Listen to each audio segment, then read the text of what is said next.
하나님 아버지, 지난 밤에도 우리의 생명을 지켜주시고 새날을 허락하셔서 가장 먼저 주님 앞에 나오게 하시니 감사합니다. 주님, 이 새벽 우리의 마음을 조용히 낮추어 주옵소서. 분주한 생각과 염려를 내려놓게 하시고 내 판단과 고집을 앞세웠던 마음도 주님 앞에 내려놓게 하옵소서. 말씀을 들을 때 귀로만 듣지 않게 하시고 우리의 속사람이 깨어나게 하셔서 주님의 뜻을 분별하게 하옵소서. 우리의 삶이 사람의 눈에 보이는 모양보다 하나님 앞에 바르게 세워지게 하시고 이 하루도 주님의 은혜 안에서 순종의 걸음을 걷게 하옵소서. 오늘도 말씀하옵소서. 듣겠습니다. 예수님의 이름으로 기도합니다. 아멘. 성경 말씀 사무엘하 18장 10절부터 18절까지 말씀입니다. 한 사람이 보고 요압에게 알려 이르되 내가 보니 압살롬이 상수리 나무에 달렸더이다 하니 요압이 그 알린 사람에게 이르되 네가 보고 어찌하여 당장에 쳐서 땅에 떨어뜨리지 아니하였느냐. 내가 네게 은 10개와 띠 하나를 주었으리라 하는지라. 그 사람이 요압에게 대답하되 내가 내 손에 은 1000개를 받는다 할지라도 나는 왕의 아들에게 손을 대지 아니하겠나이다.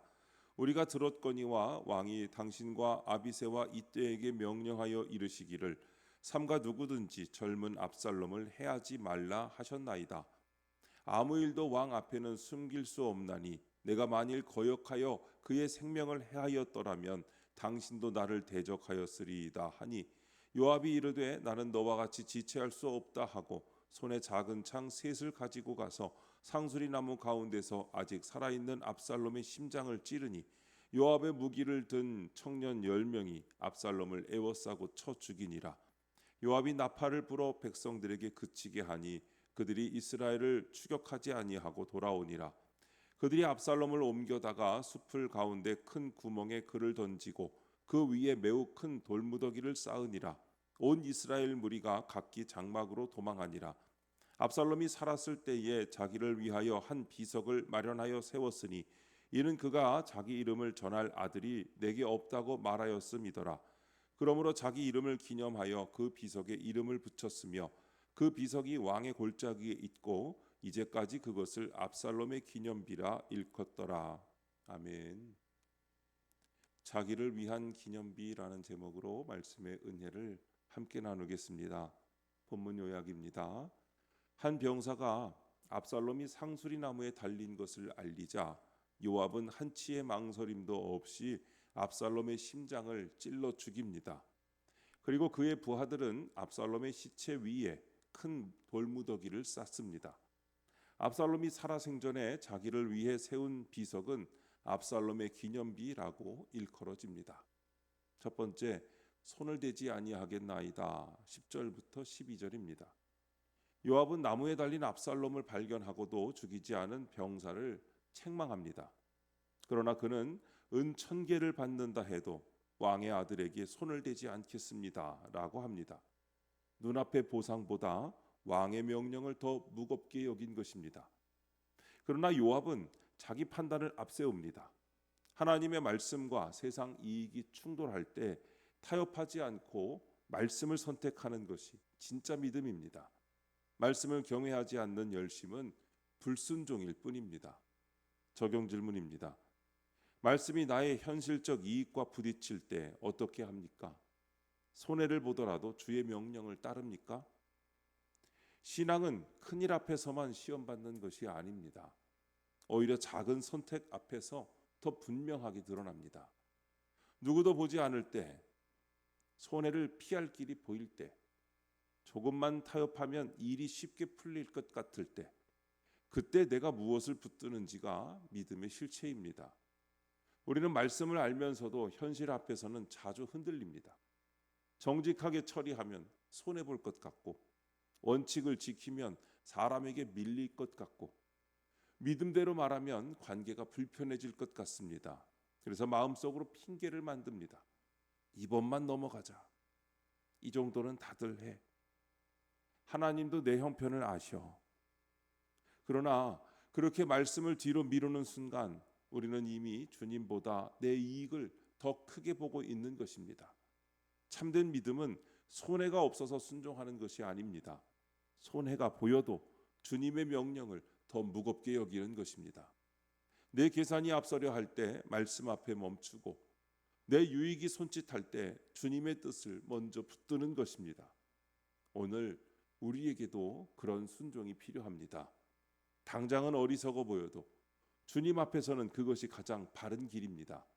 이익이 아니라 말씀을 선택하고 사람의 눈치가 아니라 하나님의 뜻을 따르는 믿음으로 살아가야 합니다. 두 번째, 압살롬의 심장을 찌르니 13절부터 15절입니다. 하나님과 왕을 두려워하지 않는 요압은 병사에게 나는 너와 같이 지체할 수 없다며 즉시 달려가 압살롬의 심장을 찌릅니다.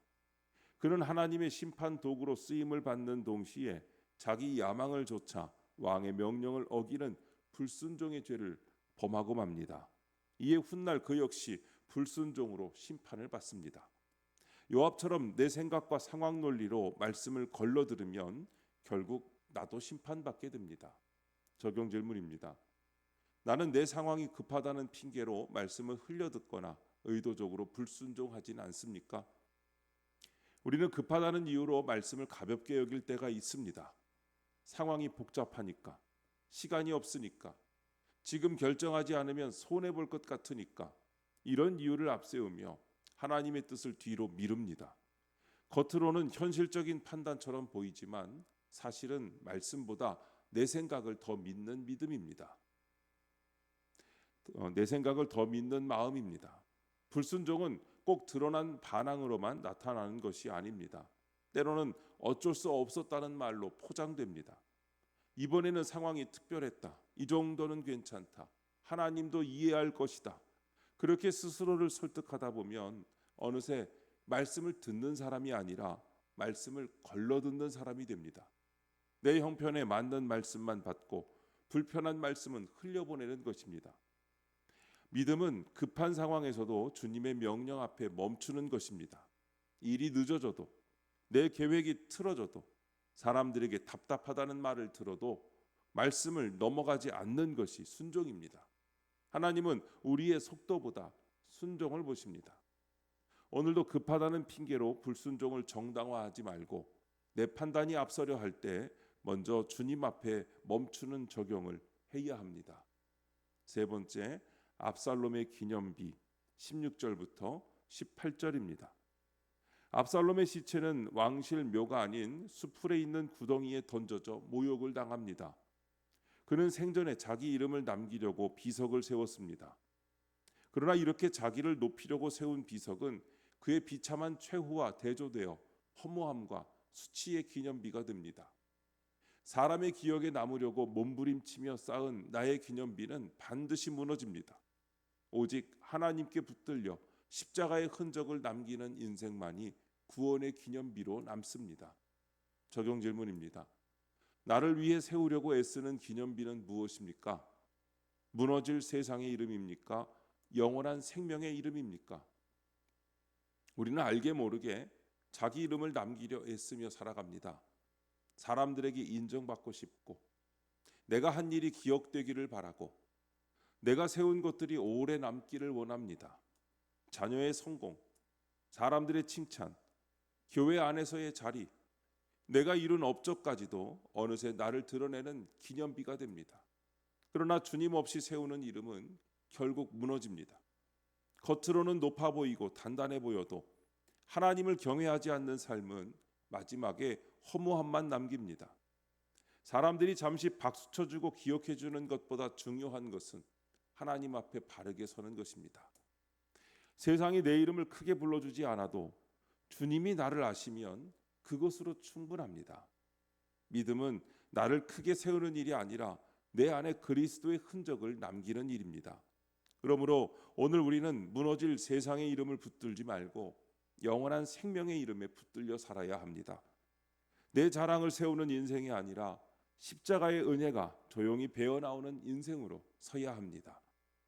우리 모두 사람 앞에 이름을 남기려 하기보다 하나님 앞에 믿음의 흔적을 남기는 인생으로 살아가시기 바랍니다. 기도하겠습니다. 하나님 아버지, 세상의 보상과 이익 앞에서도 타협하지 않고 말씀의 원칙을 지키게 하옵소서. 내 생각과 야망을 좇아 말씀을 이용하거나 불순종하지 않고 오직 하나님을 두려워하게 하옵소서. 나를 드러내려는 기념비를 무너뜨리고 오직 주의 이름만 남기는 인생을 살게 하옵소서. 주님, 이 시간 주님께 기도드리는 성도의 기도 가운데 함께하여 주시옵시고 주님의 세미한 음성을 들려주시며 그 선하신 손길로 붙들어 주옵소서. 우리 주 예수님의 이름으로 기도드립니다. 아멘.